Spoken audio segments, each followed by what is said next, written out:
Hello friends, Atul here. ഷെയ്നികം hero ആയിട്ട് അഭിനയിച്ചിട്ടുള്ള ബൾട്ടി എന്ന് പറഞ്ഞിട്ടുള്ള സിനിമ ഇപ്പോൾ തിയേറ്ററിൽ പോയി കണ്ട് തിരിച്ച് വീട്ടിലെത്തിയിട്ടേ ഉള്ളൂ.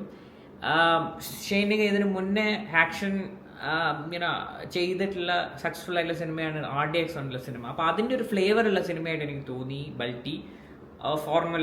ഒരു ഫോർമുല ഇതിൽ എടുത്തിട്ടുണ്ട്. പക്ക ഒരു ആക്ഷൻ ഓറിയൻറ്റഡ് ആയിട്ടുള്ള ഒരുപാട് വയലൻസ് ഒക്കെയുള്ള ഒരു ട്രീറ്റ്മെൻ്റ് ആണ് സിനിമയ്ക്കുള്ളത്. ഫാസ്റ്റ് പേസ്ഡ് ആണ്. അതുകൊണ്ട് ഒരു തരത്തിൽ ബോറടിപ്പിക്കുന്ന സിനിമയല്ല. ഫ്രം സ്റ്റാർട്ട് ടു എൻഡ് ഒരുപാട് കാര്യങ്ങൾ ഇങ്ങനെ സംഭവിച്ചുകൊണ്ടിരിക്കുന്ന ഒരു സിനിമയായിട്ട് എനിക്ക് തോന്നി. ഇതിൻ്റെ മെയിൻ ആയിട്ടുള്ള ഒരു പോസിറ്റീവ് എന്ന് പറയുന്നത് ഷെയ്ൻ നിഗത്തിൻ്റെ പെർഫോമൻസ് ആണ്. അദ്ദേഹം ഓരോ സിനിമയിലും ഇംപ്രസ് ചെയ്യുന്നിട്ടുള്ള ഒരു ആക്ടറാണ്. അപ്പം ഈ സിനിമയിലും പുള്ളി മുന്നേ ചെയ്തിട്ടുള്ള ഇതിനപ്പുറം ഒരു എക്സ് ഫാക്ടർ കൊടുക്കാൻ ഈ സിനിമയിലൂടെ സാധിച്ചിട്ടുണ്ട്.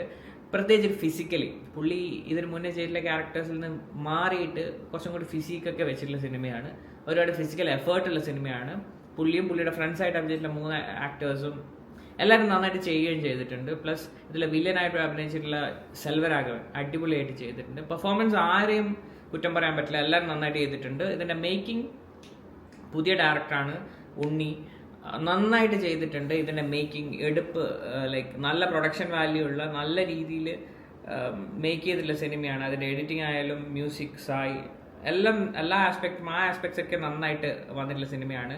എൻ്റർടൈൻമെൻറ്റ് വാല്യൂ ഫ്രം ഒരു തരത്തിലും ബോറടിപ്പിക്കാത്ത സിനിമയാണ്. പക്ഷേ ഇത് എല്ലാതരം പ്രേക്ഷകർക്ക് ഇഷ്ടപ്പെടും എന്നുള്ളത് സംശയമാണ്. ലേഡീസിന് എത്രമാത്രം ഇത് കണക്റ്റ് ആവും ഇഷ്ടപ്പെടും എന്നുള്ളത് സംശയമുണ്ട്. ബിക്കോസ് ഒരുപാട് വയലൻസ് ഉള്ള സിനിമയാണ്. അതുകൊണ്ട് കുട്ടികളും കൊണ്ട് സിനിമയ്ക്ക് പോകുന്നത് പ്രിസ്ക്രൈബ്ഡ് അല്ല. യൂത്തിന് ഒരുപാട് ഇഷ്ടപ്പെടാൻ സാധ്യതയുള്ള സിനിമയാണ്. തീർച്ചയായിട്ടും വരുന്ന ദിവസങ്ങളിൽ ഒരുപാട് യൂത്തിനിടയിൽ ആക്സെപ്റ്റൻസ് കിട്ടാൻ സാധ്യതയുള്ള ഒരു തരത്തിലുള്ള സിനിമയാണ്.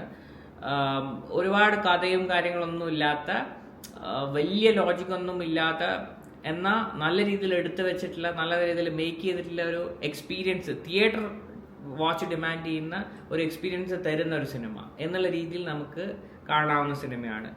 ഇപ്പം if you ask me to rate the film, maybe I will rate it 3 out of 5, largely because of the performance, the way it is being made. നല്ലൊരു സോളിഡ് ആയിട്ടുള്ള ഒരു മേക്കിംഗ് ഉള്ള സിനിമ എന്നുള്ള രീതിയിൽ. It's up to you whether you want to watch the film from theatre or not. Thanks a lot for watching this video. Thank you.